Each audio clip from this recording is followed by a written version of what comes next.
Hi friends, ఈరోజు మనం Indian పాలిటీలో భాగంగా 9వ పాఠ్యాంశమైన భారత భూభాగం గురించి తెలుసుకున్నాం. ఈ భారత భూభాగం 1వ భాగంలోనే 1 నుంచి 4 అధికరణాల గురించి తెలుసుకున్నాం. ప్రతి కాంపిటేటివ్ ఎగ్జామ్కి 1 లేదా 2 ప్రశ్నలు వచ్చే అవకాశం ఉంది. భాషా ప్రయుక్త రాష్ట్రాల డిమాండ్ను, అలాంటి స్వభావమే ఉన్న ఇతర రాష్ట్రాల డిమాండ్ను నెరవేర్చడం అనేది భారత నూతన రాజ్యాంగ రూపకల్పనలోనే అత్యంత క్లిష్టమైన సమస్యల్లో ఒకటి అనే పేర్కొన్నవారు ఎవరు? బిఎన్ రావు. రాష్ట్రాల పునర్వ్యవస్థీకరణ విషయంలో పార్లమెంటుకు తిరుగులేని అధికారం ఇవ్వడం రాజ్యాంగ సమయస్ఫూర్తికి విరుద్ధమని ఎవరు అభిప్రాయపడినారు? అల్లాడి కృష్ణస్వామి అయ్యర్. భారత జాతీయ కాంగ్రెస్ సభ్యులు అల్పసంఖ్యాకుల ప్రయోజనాలను కూడా కాపాడేందుకు ఒక మార్గాన్ని కనుగొనాలని ప్రయత్నం చేసినారని ఎవరు అభిప్రాయపడినారు? గ్రాన్విలే ఆస్టిన్. దేశ సమగ్రతను కాపాడేందుకు నూతన రాజ్యాంగంలో కేంద్రానికి తిరుగులేని అధికారాన్ని కల్పించడమే ఏకైక మార్గం అని ఎవరు పేర్కొన్నారు? మౌలానా అబ్దుల్ కలాం ఆజాద్. దేశంలో పెరిగిపోతున్న విచ్ఛిన్నకరణ ధోరణి నుండి కాపాడే విధంగా భారతదేశ నిర్మాణాత్మక ఐక్యతే వాళ్ళ లక్ష్యం. దేశం అన్ని విధాలా బాగుండాలనే వారు ఆకాంక్షించారు అని పేర్కొన్నవారు ఎవరు? నిజలింగప్ప. అన్నిటికంటే ముందుగా రాజ్యాంగ పరిషత్తు పరిష్కరించాల్సిన సమస్య భాషా ప్రయుక్త రాష్ట్రాల ఏర్పాటు అని పేర్కొన్నవారు ఎవరు? భోగరాజు పట్టాభి సీతారామయ్య. కాంగ్రెస్ పార్టీ అధ్యక్షుడిగా భోగరాజు పట్టాభి సీతారామయ్య ఎప్పుడు పనిచేశారు? 1948లో పనిచేశారు. 1948లో భాషా ప్రయుక్త రాష్ట్రాల ఏర్పాటుపై ఎవరి నేతృత్వంలో ఏర్పాటైన కమిషన్ వివిధ ప్రాంతాల వారిని సంతృప్తిపరచలేకపోయింది. ఎస్కే తార్ కమిషన్. జైపూర్ కాంగ్రెస్ సమావేశం మన దేశంలో రాష్ట్రాల పునర్వ్యవస్థీకరణపై ఏ కమిటీని ఏర్పాటు చేసింది? జేవీపీ కమిటీ 1948లో ఏర్పాటు చేశారు. ఇప్పుడు మనం అధికరణాల గురించి తెలుసుకున్నాం. 1వ అధికరణం భారతదేశంలో ఒక రాష్ట్రాల కలయిక, దీనిని యూనియన్ అంటారు. రాష్ట్రాలు, వాటి భూభాగాలు, కేంద్రపాలిత ప్రాంతాలు, వాటి భూభాగాలు, ఆర్జిత ప్రాంతాల గురించి తెలిపే అధికరణం ఏది? 1వ అధికరణం. రాజ్యాంగంలో సమైక్యకు బదులుగా ఏ పదాన్ని ఉపయోగించారు? యూనియన్ అనే పదాన్ని ఉపయోగించారు. దేశం సమైక్య విధానాన్ని అనుసరిస్తున్నప్పటికీ సమైక్య అనే పదాన్ని ఎక్కడ పేర్కొనలేదు? రాజ్యాంగంలో పేర్కొనలేదు. కెనడాను స్ఫూర్తిగా తీసుకొని ఎవరి సూచనలను అనుసరించి యూనియన్ అను పదాన్ని రాజ్యాంగంలో చేర్చారు? అంబేద్కర్ సూచనలను తీసుకొని రాజ్యాంగంలో చేర్చడం జరిగింది. 1994లో సుప్రీంకోర్టు ఏ కేసులో సమైక్య విధానం మన రాజ్యాంగ మౌలిక స్వరూపంలో అంతర్భాగం అని పేర్కొన్నది? ఎస్ఆర్ బొమ్మాయి కేసులో. సమస్యను ఆంగ్లంలో ఫెడరేషన్ అంటారు. ఇది ఏ పదవి నుండి ఉద్భవించినది? పోడోస్ అనే పదవి నుంచి ఉద్భవించింది. పోడోస్ అనగా అర్థం ఒప్పందం. ఇప్పుడు మనం 2వ అధికరణం గురించి తెలుసుకుందాం. భారత భూభాగానికి సంబంధించిన విషయాలన్నిటిపై ఎవరు నిర్ణయం చేస్తారు? పార్లమెంట్. భారత భూభాగంపై పార్లమెంటు ఎన్ని రకాల నిర్ణయాలు చేస్తుంది? 2 రకాలు. 1 అంతర్గతం, 2 బహిర్గతం. దేశంలోని అంతర్గతంగా భూభాగాల విషయంలో మార్పులు చేర్పులు, రాష్ట్రాల పునర్వ్యవస్థీకరణ చేయడాన్ని ఏమంటారు? అంతర్గతం అంటారు. మన దేశ భూభాగాలను ఇతరులకు బదిలీ చేయడం, ఇతరుల భూభాగాలను మన దేశంలో విలీనం చేయడాన్ని ఏమంటారు? బహిర్గతం అంటారు. ఏ రాజ్యాంగ సవరణను అనుసరించి బెరూబారీ ప్రాంతాన్ని పాకిస్తాన్కు బదిలీ చేసినారు మరియు కూచ్ బీహార్ దీవులను భారతదేశంలో విలీనం చేసినారు? 9వ రాజ్యాంగ సవరణ ద్వారా. సిక్కింను ఏ సవరణను అనుసరించి భారతదేశంలో విలీనం చేసుకోవడం జరిగింది? 36వ రాజ్యాంగ సవరణ. సుప్రీంకోర్టు ఏ కేసులో ఇచ్చిన తీర్పును అనుసరించి భారతదేశం మన భూభాగాన్ని ఇతరులకు బదిలీ చేసే సందర్భంలో ఇతరుల భూభాగాలను భారతదేశంలో విలీనం చేసేటప్పుడు దేని ద్వారా మాత్రమే మార్పులు చేర్పులు చేయాలి? 1960 బెరూబారీ కేసులో ఇలా చెప్పడం జరిగింది. ఇప్పుడు మనం 3వ అధికరణం గురించి తెలుసుకున్నాం. భారత్లో రాష్ట్రాల పునర్వ్యవస్థీకరణ అధికారం ఎవరిది? పార్లమెంటు. నూతన రాష్ట్రాల ఏర్పాటు, రాష్ట్రాల పేరు మార్పు, రాష్ట్రాల సరిహద్దుల్ని మార్చడం, రాష్ట్రాల భూభాగాల నుండి కొంత భూభాగం వేరు చేయడం, ఒక రాష్ట్రం నుండి వేరే చేసిన భూభాగాన్ని మరొక రాష్ట్రంలో విలీనం చేయడం వంటి విషయాలు ఏ అధికరణంలో ఉంటాయి? 3వ అధికరణంలో ఉంటాయి. రాష్ట్రాల పునర్వ్యవస్థీకరణ బిల్లులు పార్లమెంటు ఉభయ సభలలో దేనిలో ప్రవేశపెట్టవచ్చు? దేనిలోనైనా ప్రవేశపెట్టవచ్చు. ఏ రాజ్యాంగ సవరణ ప్రకారం రాష్ట్ర శాసనసభ అభిప్రాయాన్ని కోరే సందర్భంలో రాష్ట్రపతి నిర్ణీత గడువును విధించవచ్చును లేదా అదే విధంగా గడువును పొడిగించవచ్చును. 5వ రాజ్యాంగ సవరణ ద్వారా. రాష్ట్రాల పునర్వ్యవస్థీకరణ బిల్లుపై పార్లమెంటు చేసిన తీర్మానాన్ని ఎవరు తప్పనిసరిగా ఆమోదించాలి? రాష్ట్రపతి. రాష్ట్రాల పునర్వ్యవస్థీకరణ విషయంలో రాష్ట్రపతి ఎంతకాలంలోగా తన నిర్ణయాన్ని తెలపాలనేది ఎక్కడ పేర్కొనబడలేదు, రాజ్యాంగంలో పేర్కొనబడలేదు. రాజ్యసభ మరియు లోక్సభ మధ్యన భిన్నాభిప్రాయాలు వ్యక్తమైనప్పుడు ఏ సమావేశానికి అవకాశం ఉన్నది? సంయుక్త సమావేశం. ఇప్పుడు 4వ అధికరణం గురించి తెలుసుకుందాం. రాష్ట్రాల పునర్వ్యవస్థీకరణ జరిపినప్పుడు ఎందులో మార్పులు చేయాలి? మొదటి షెడ్యూల్లో మార్పులు చేయాలి. నూతన రాష్ట్రాలు ఏర్పడినప్పుడు మరియు పేర్లు మార్చినప్పుడు ఏ షెడ్యూల్లో తప్పనిసరిగా సవరణ చేయాలి? 4వ షెడ్యూల్. భారతదేశ స్వాతంత్రం నాటికి మన దేశంలో ఎన్ని రాష్ట్రాలు, ఎన్ని చీఫ్ కమిషనరేట్లు కలవు? 11 రాష్ట్రాలు, 4 చీఫ్ కమిషనరేట్లు కలవు. భారతదేశంలో ఎన్ని సంస్థానాలు కలుపుతూ రాష్ట్రాల పునర్వ్యవస్థీకరణ చేయడం జరిగింది? 554 సంస్థానాలు. మన దేశంలో రాష్ట్రాల పునర్వ్యవస్థీకరణ భాషా ప్రాతిపదికపైన జరగాలని ఏ శతాబ్దంలో ఒక ప్రధానమైన డిమాండ్ కలదు? 20వ శతాబ్దం. ఎవరి నివేదికను అనుసరించి 1905లో లార్డ్ కర్జన్ బెంగాల్ను 2గా విభజించారు? రాబర్ట్ రిస్లే నివేదిక ప్రకారం. బెంగాల్ విభజనకు వ్యతిరేకంగా వచ్చిన ఉద్యమం ఏది? వందే మాతరం ఉద్యమం. 1911లో లార్డ్ హర్జింగ్టన్ బెంగాల్ విభజన రద్దు చేస్తూ ఈ అంశం మన దేశంలో ఏ ప్రాతిపదికకు దారితీస్తుంది? ఒకే భాష ఒకే రాష్ట్రం ప్రాతిపదికకు దారితీస్తుంది.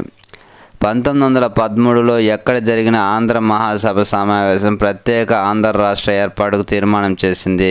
బాపట్లలో జరిగిన సమావేశంలో. 1921లో భారతీయ కాంగ్రెస్ కమిటీలను భాషా ప్రాతిపదికపై ఏర్పాటు చేయాలని ఎవరు సూచించారు? మహాత్మా గాంధీ. 1928లో ఏ నివేదిక కూడా భాషా ప్రయుక్త రాష్ట్రాల ఏర్పాటును సమర్థిస్తూ తీర్మానం చేసింది? నెహ్రూ నివేదిక. 1930లో ఎవరి నివేదిక ద్వారా సింధు, ఒరిస్సా రాష్ట్రాలను భాషా ప్రాతిపదిక ఏర్పాటు చేయాలని సూచించింది? Simon commission. భారత ప్రభుత్వ చట్టం 1935 ద్వారా ఏ 2 రాష్ట్రాలు 1937లో ఏర్పాటు చేశారు? పంజాబ్, సింధు రాష్ట్రాలను ఏర్పాటు చేశారు. 1931లో గాంధీజీ లండన్లో జరిగిన 2వ రౌండ్ టేబుల్ సమావేశానికి హాజరు సందర్భంగా ప్రత్యేక ఆంధ్ర రాష్ట్ర ఏర్పాటుకు డిమాండ్గా ప్రస్తావించాలని ఎవరు ప్రతిపాదించారు? భోగరాజు పట్టాభి సీతారామయ్య. రాజ్యాంగ పరిషత్ చైర్మన్ రాజేంద్ర ప్రసాద్ ప్రకటించిన కమిటీ ఏది? ఎస్కే తార్ కమిషన్. ఎస్కే తార్ నేతృత్వంలో ఒక కమిటీని ఏర్పరిచి భాషా ప్రయుక్త రాష్ట్రాల ఏర్పాటును పరిశీలించాలని కోరిన వ్యక్తి ఎవరు? బాబు రాజేంద్ర ప్రసాద్. ఎస్కే తార్ నేతృత్వంలో ఏర్పాటైన ఎస్కే తార్ కమిటీలో సభ్యులుగా ఎవరున్నారు? పన్నాలాల్ మరియు జగత్ నారాయణ లాల్ సభ్యులుగా ఉన్నారు. 1948 డిసెంబర్లో జైపూర్ కాంగ్రెస్ సమావేశం రాష్ట్రాల పునర్వ్యవస్థీకరణపై ఏ సభ్యులతో కమిటీని ఏర్పరిచినారు? జేవీపీ కమిటీతో ఏర్పరిచినారు. కమిటీలోని సభ్యులు నెహ్రూ, సర్దార్ వల్లభాయ్ పటేల్ మరియు పట్టాభి సీతారామయ్యతో కలిపి జేవీపీ కమిటీని ఏర్పాటు చేశారు. ఇప్పుడు మన ఆంధ్ర రాష్ట్ర ఏర్పాటు గురించి తెలుసుకున్నాం. 1951 ఆగస్టు 15న ప్రత్యేక ఆంధ్ర ఏర్పాటుకై ఆమరణ నిరాహార దీక్షను ప్రారంభించిన వారు ఎవరు? గొల్లపూడి సీతారామ శాస్త్రి. గొల్లపూడి సీతారామ శాస్త్రి నిరాహార దీక్షను 35వ రోజున ఎవరో హామీ కొరకు దీక్షను విరమించారు? ఆచార్య వినోబాబావే కొరకు దీక్షను విరమించారు. మద్రాసులోని బొలుసు సాంబశివరావు మూర్తి గృహంలో శ్రీ పొట్టి శ్రీరాములు ప్రత్యేక రాష్ట్రం కోసం ఎప్పుడు నిరాహార దీక్ష ప్రారంభించారు?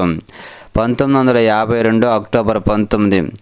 పొట్టి శ్రీరాముల మరణం ఎప్పుడు జరిగింది? 1952 డిసెంబర్ 15.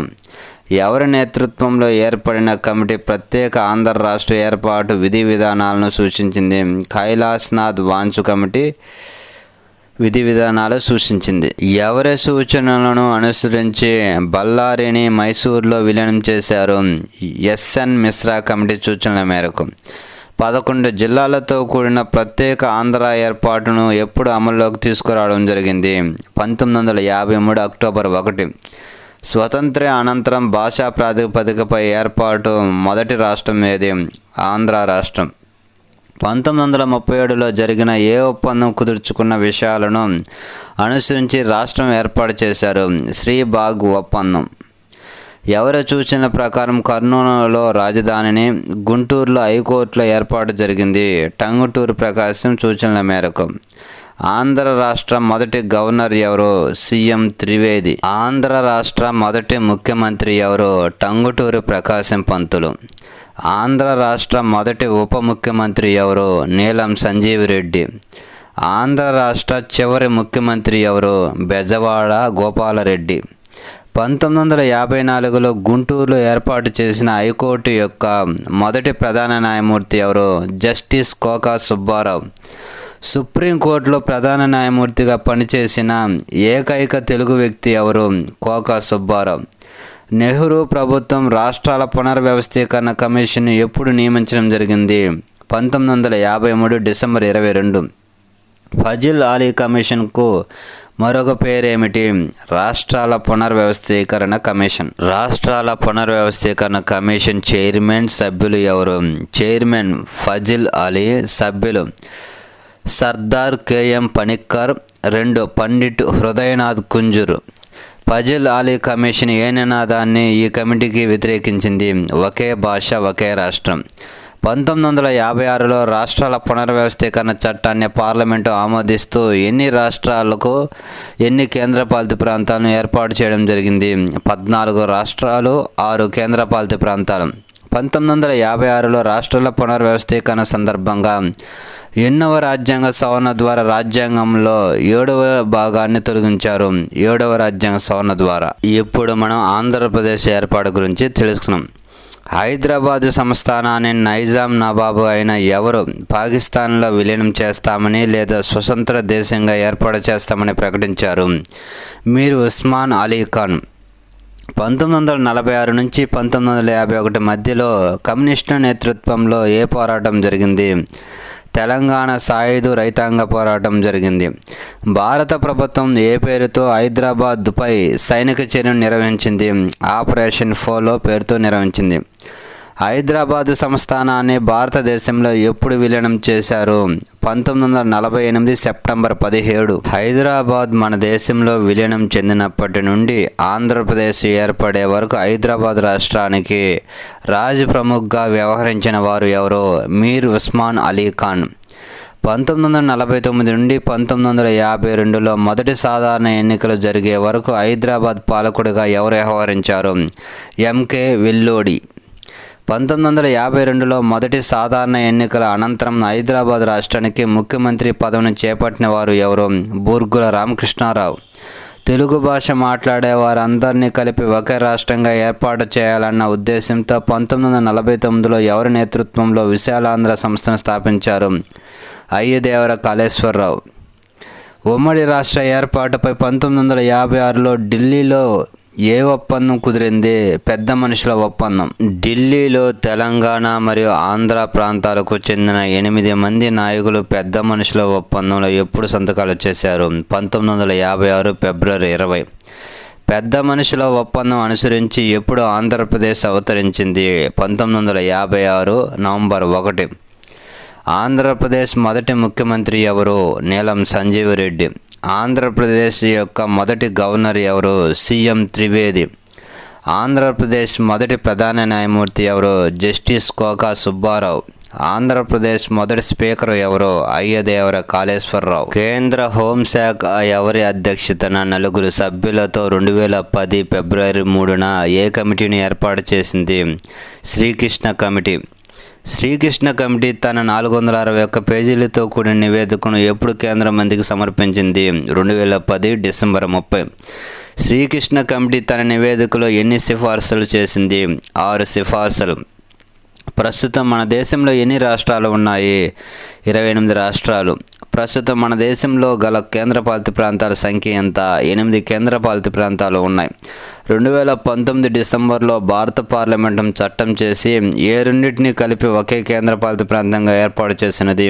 డయ్యూ డామన్ మరియు దాద్రా నగర్ హవేలీని కలిపి ఒకటే కేంద్రపాలిత ప్రాంతంగా చేసింది. ఇప్పుడు మనం ప్రాంతీయ మండలాల గురించి తెలుసుకున్నాం. 1956లో ఎవరి సూచనలను అనుసరించి ప్రాంతీయ మండలాలు ఏర్పడ్డాయి? ఫజల్ అలీ కమిషన్. ప్రాంతీయ మండలాలను ఏ చట్టం ద్వారా ఏర్పాటు చేశారు? రాష్ట్రాల పునర్వ్యవస్థీకరణ చట్టం 1956 ద్వారా. చట్టబద్ధ సంస్థలైన ప్రాంతీయ మండలాలు ఏ విధంగా పనిచేస్తాయి? సలహా మండలాలుగా పనిచేస్తాయి. 1956లో ఏర్పడిన ప్రాంతీయ మండలాల సంఖ్య ఎంత? 5 ప్రాంతీయ మండలాలు. ప్రస్తుతం 6 ప్రాంతీయ మండలాలుగా ఉన్నాయి. 1971లో ఈశాన్య రాష్ట్ర మండలాన్ని ఏర్పాటు చేయగా ఎప్పటి నుంచి పనిచేస్తుంది? 1972 నుంచి పనిచేస్తుంది. ప్రాంతీయ మండలి సంవత్సరంలో ఎన్నిసార్లు సమావేశం కావాలి? 2 సార్లు. ప్రాంతీయ మండల సమావేశాలకు ఎవరు అధ్యక్షత వహిస్తారు? కేంద్ర హోంశాఖ మంత్రి. ప్రాంతీయ మండలానికి చెందిన ఎవరు దీనిలో సభ్యులుగా ఉంటారు? రాష్ట్రాల ముఖ్యమంత్రులు మరియు కేంద్రపాలిత పాలకులు. ఈశాన్య రాష్ట్రాల మండలి కేంద్ర ఎవరు వైస్ చైర్మన్గా పనిచేస్తారు? అస్సాం గవర్నర్. ప్రాంతీయ మండలాలలోని ముఖ్యమంత్రులు వరుస క్రమంలో ఏ పదవి బాధ్యతలు వ్యవహరిస్తారు?